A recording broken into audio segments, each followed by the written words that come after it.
it's AK and Selfish Mitch with Hello. Oh My Goddess, and we're just bringing you a new video going along with our major theme of self-love, Yes. self-care, all of that good stuff.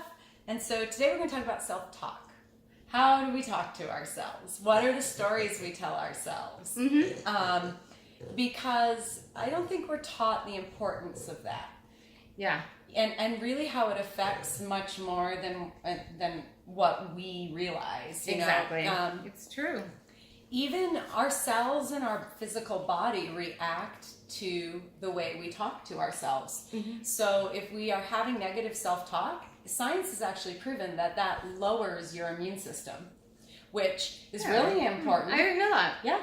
I know it can fuck your self-esteem, but I didn't know about It does. It actually affects your physical health, which was the reason why I brought it up, because one thing I've noticed is most people really only focus on their physical body when we talk about self-love, self-healing, things like that. And the thing about our physical body is it is always showing us what's going on at deeper levels, emotionally, mentally, and spiritually. Yes, that's super true. I'm sorry, there's a stupid piece of hair. It's okay. Okay. You keep playing with your hair. Okay. That's good. I like to think, no. I'm just sitting here like you're talking about self-care and speaking to yourself, and I'm like, oh, I hate this stupid piece of hair I have. So it's funny that that's what I'm focusing on while you're talking about how that's bad behavior. But I think for me it's hard because I have a somewhat self-deprecating sense of humor. And it was a great defense mechanism growing up, getting bullied. Sometimes it feels like it. And if you've ever been in this experience before where people are bullying you and talking crap about you, sometimes it's better to just come out and, knock it off, nip it at the bud, to tell the joke about yourself so they know it can't hurt you. But unfortunately, it still does. So, well, and that's the problem with using, all of it. Like we create, whether it's humor, self-deprecating humor, or however we put up those walls, that's what we're doing, is we're putting up walls instead of setting boundaries, right, which are two completely different things. So it is important, this self-talk, because we take on the stories people tell us about ourselves. We're not taught that we do. What people say, what they do, is a reflection of them. We're taught to take it personally. Yeah. So especially when you're younger and if you're being bullied, you become the things that people say you are. Yeah, it's very easy to do that. Right. And because if people are constantly telling you that you're not good enough, that you don't fit this box or what have you, and you're not like, oh, my figure's not in style this season, which is true. We grew up in the early 90s during the Kate Moss heroin chic, and I was never built like that. Yeah. And when I would get bullied, unfortunately, I would turn to emotional eating, and so it just kind of kept repeating that cycle. I'm 43 years old, and it still kind of repeats that cycle, because that's how I coped with being told that I wasn't good enough, that I wasn't pretty enough, that nobody would like me. So... And really how you talk to yourself is your relationship with yourself. Right. And so if you're told that so often, sometimes you're like, well, they must be right. Yeah. So I'm lucky that I was strong enough to get through it, and I'm lucky that I was not bullied as badly as a lot of people were. Yeah. And I think it's partially because I am kind of a bitch, and I think that's and I am not saying that in a deprecating way. I think that's a strong, powerful word when we take... depending on the intention behind right, it. exactly. When I take it to own it, just, it just means I'm not a pushover. I'm not going to let you fuck up my life. So I think that maybe that saved me a little bit by being able to. Yeah, I would challenge everybody to take a day of mindfulness and catch yourself and how you talk to yourself in different situations. Because one thing I've found is, dependent on the situation, my self-talk would be different. If it came to things that I felt good about and that I felt were my strengths, I had great self-talk. But when those weaknesses were pointed out, or it was something I was unsure of or uncomfortable with, that's when that negative self-talk would come out. And it's really important to learn that you are the author of your story, not anyone else. Yes. And you at any moment can flip the switch. You can change the script. It does take practice, though. You have to continually practice and be mindful of how those comments are coming out. And again, the power of words is whatever you put out, you're going to get back. That's what you're going to create your reality by the things you put out and the things you say. So one thing for me is I have been through a super, super difficult financial struggle for the last few years. And I realized I would find myself saying, I'm broke. And guess how I stayed? Broke. That wasn't a guess, though. I knew. You know, because we talk all the time, and I would tell you, I'm fucking broke. Yeah, exactly. I stayed fucking broke. And no, my life isn't perfect, and I'm certainly not rolling in financial abundance yet, right? Except I worked really, really hard on changing that and how I put that out there with affirmations, with writing intentions, and practicing it. And the shift has been amazing. Like my whole view on my worthiness and what I was valuing, and in that, was I valuing money or was I valuing experiences, having the money to have experiences? And that's a whole shift too of something we'll talk about that's completely different. But those I am statements are powerful. They're the most powerful 2 words, and what follows it is your story. Yes. So when we think about it, what do you walk around every day saying? Exactly. I think you need to really take it into consideration, because I agree, like there are some things that I know, like I am pretty. Did you know that I said that? Like, I'm good with that kind of self-talk. And then obviously walking in abundance, knowing that even if right now your bank account isn't where it needs to be, just focusing on the fact that you are worthy of making a good income. I feel like a lot of times with women in particular, we are not raised to be great with money. We're not raised that we need to earn a lot of money. Or that it's a good thing. We're raised to be meek. We're not raised to be prideful. And I think some women think that, you know, when they're making more money, particularly more money than their spouse, that's something that isn't going to be acceptable. And I think that that's really wrong. We can have high-paying jobs, and it doesn't mean that, you know, being a stay-at-home wife and mother is not great if that's what you want to, you know, if that's what you want to do and that's what works for your family. But I think that as women, we need to realize that it's okay for us to earn an abundant income. We don't need to feel guilty about it. And we have every right to be financially stable and independent. And on our without own. a second income. It's one of those programs that we have been exposed to for far too long. And even with that, I was thinking back to childhood, and you know, my parents were very middle class, comfortable. My brother and I we had everything we wanted or needed and all of that stuff. Like money wasn't an issue. However, both of my parents grew up rather poor. And one thing I was looking back on was I love nice things.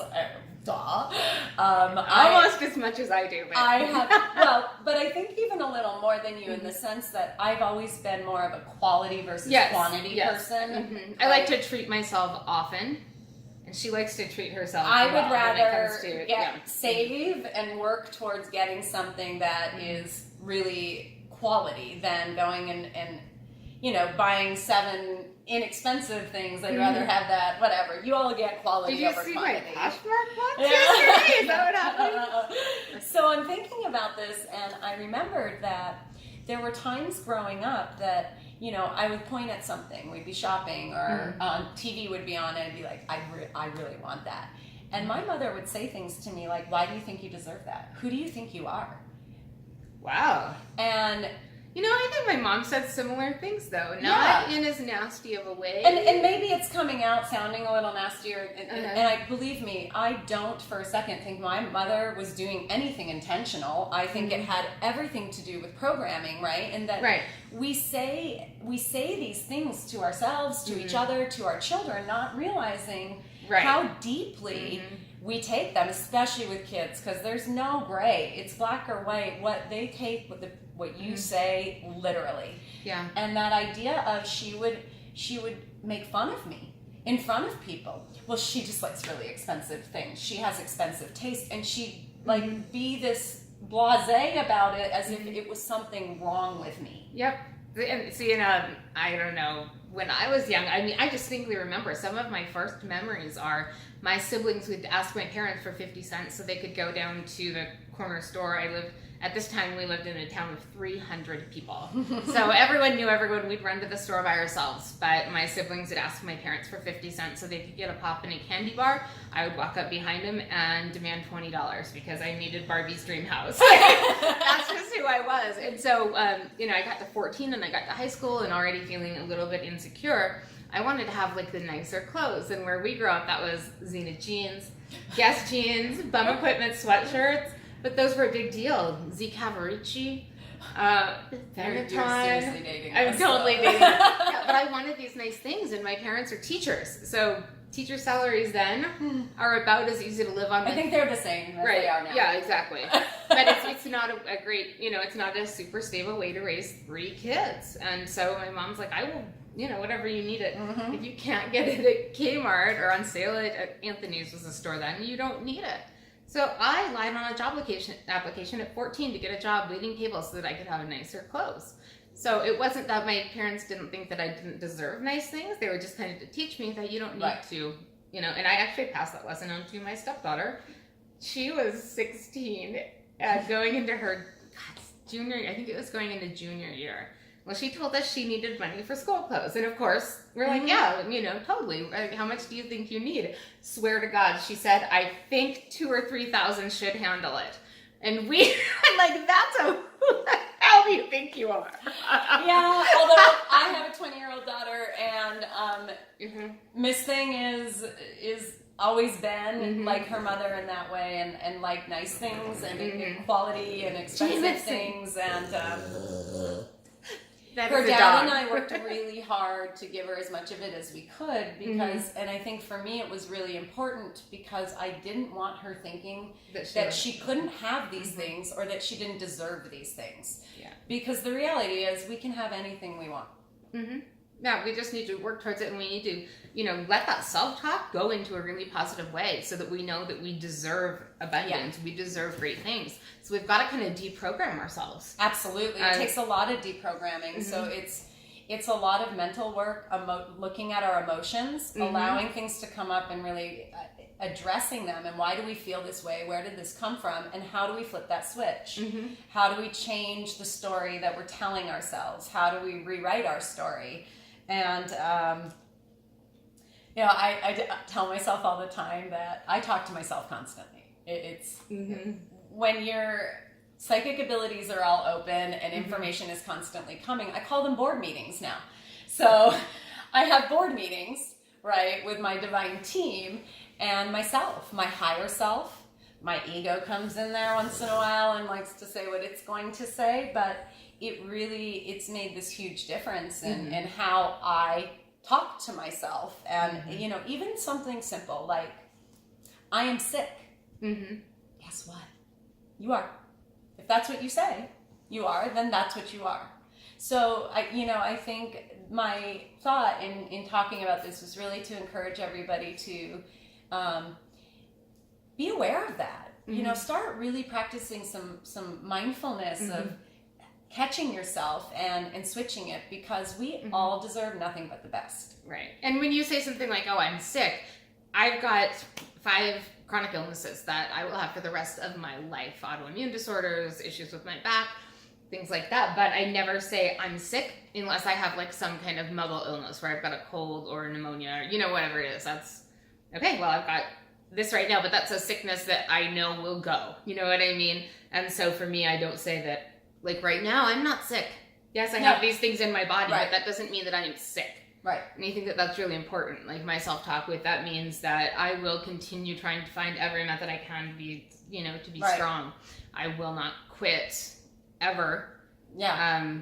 And I think that's really important for people with chronic illnesses. Yeah, because it's real easy to get into that headspace and that emotional place of I'm sick and keep yourself there by... Right. And I think that a huge part of it is how shitty the medical system is because, no, it really is. Like for me, I first started feeling symptoms 5 years before I was diagnosed with lupus.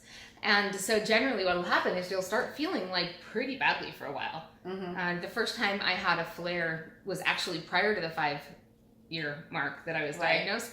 I was miserable. I thought I had mono, and the doctor's like, yeah, that's probably it. Just, rest for 3 weeks.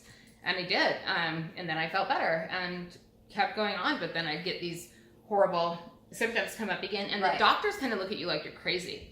Because it's not like there's one test that you can take that they're going to say, yep, this is it. Check the box. This is what you have. So sometimes they look at you like you're crazy. And so I think it's just a really hard struggle for people with chronic illness, because if you don't know what it is, you can't fight it. You can't fight an opponent you don't know. The only way you can do it is to make your body as healthy as possible with getting enough rest, exercising, eating the right foods, putting the right, energy into your body through what you read, what you listen to, what you eat. The problem is the healthcare system, period, is a Band-Aid. Right. They're not interested in actually healing you.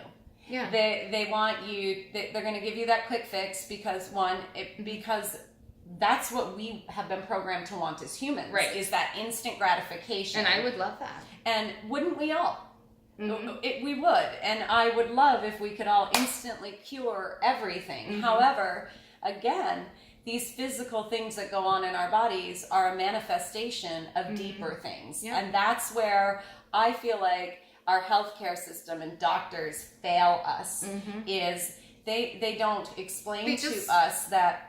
Let's talk cancer, okay?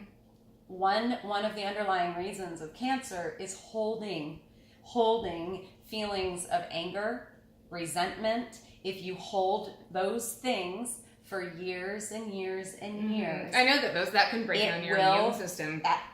Self-talk breaks down your immune system. So all of these things that emotional, mental programs, right? You talked about deprogramming, and getting in touch with our emotions from childhood, from past lives, these things that from our families that carry within our DNA are not just physical. Right. They're tied to programs and they're tied to emotions. And so we have to get into those things in order to heal the physical body. Right. And I think that the two biggest things, for me and a lot of other people I know, the two biggest things that are predictors of whether you're going to feel great or not feel great are stress and sugar.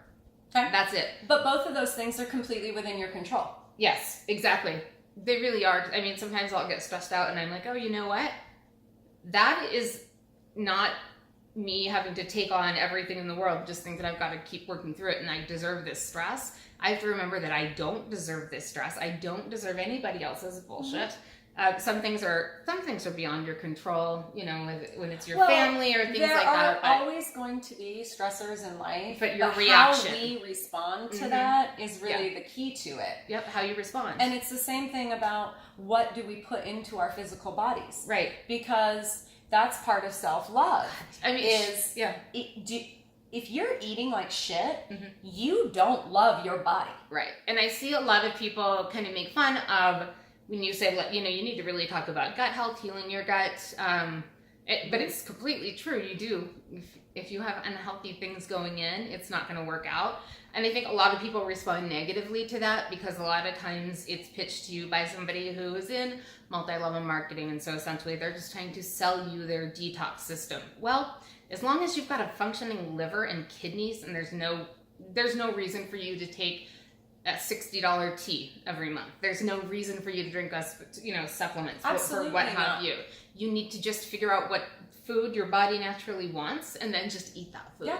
I'm starting a Whole30 next week, actually. Yeah. Probably going to be a Whole60 to get me back in shape a little bit and get to feeling really good. Yeah. So that's my That's goal. Excellent. Yeah. Because I know how to make myself healthy. And I just have to do it. It's all about choice. And that's what it is with self-talk too. You're choosing how you talk to yourself. Right. You're choosing how you perceive yourself. And so I think to wrap it up, one thing I wanted to throw in a couple practices to throw at you to try to see if it helps. One thing we talked about was just mindfulness, being aware of that voice when it pops in. What's it saying? Is it your soul talking or is it your ego talking? Because I guarantee this, and I wrote a blog on this like over a year ago, but ego is loud. Ego likes to beat you up. Ego's that voice that says, you fucking suck. nothing's going fucking right. That's your ego. Yeah. Your soul, your higher self is soft. It will never speak to you in that term. It will always come to you from a place of love, of just wanting you to choose the things that are best for you. So be very aware of those voices, because I'm very clairaudient and I hear voices.